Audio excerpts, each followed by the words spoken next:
Imagine for me, if you would and could you please, picture a picture within a picture repeating itself redundantly.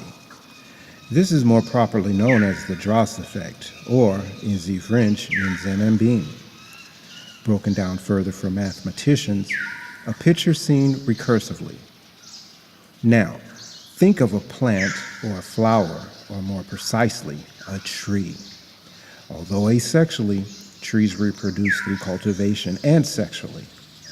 A single tree can produce both male and female flowers adaptably, changing different blooming times to prevent self-pollinating.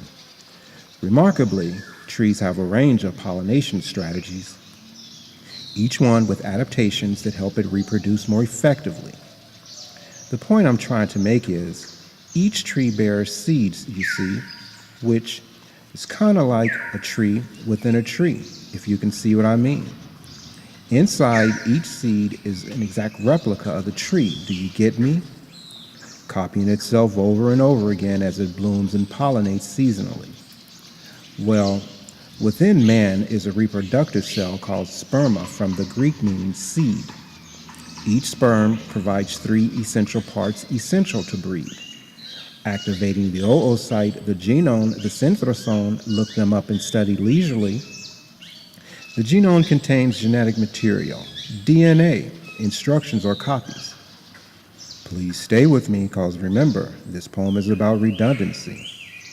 I don't want you to lose yourself or get lost in the complexity.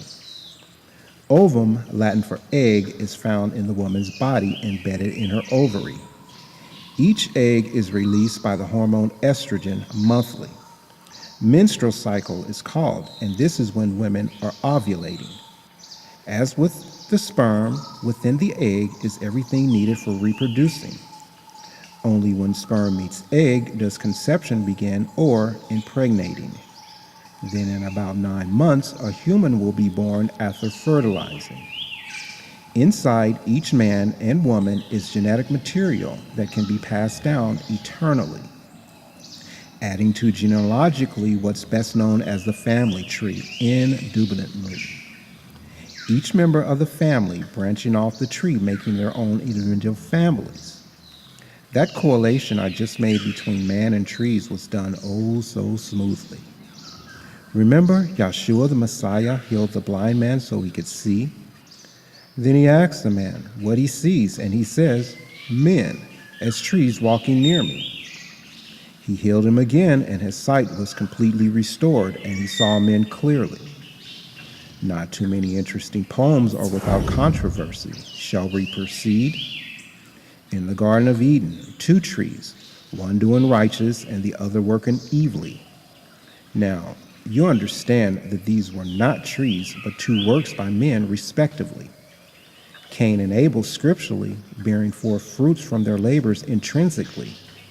The same characteristic traits being passed down generation to generation genetically.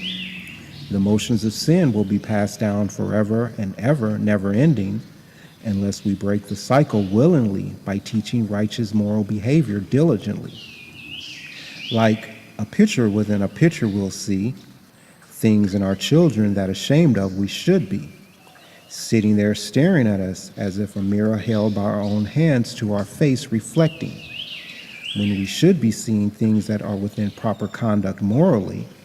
What will be there is the pattern of our lives and things done habitually.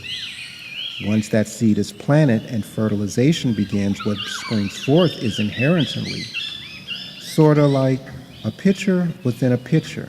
Now, are we talking men, or are we talking trees?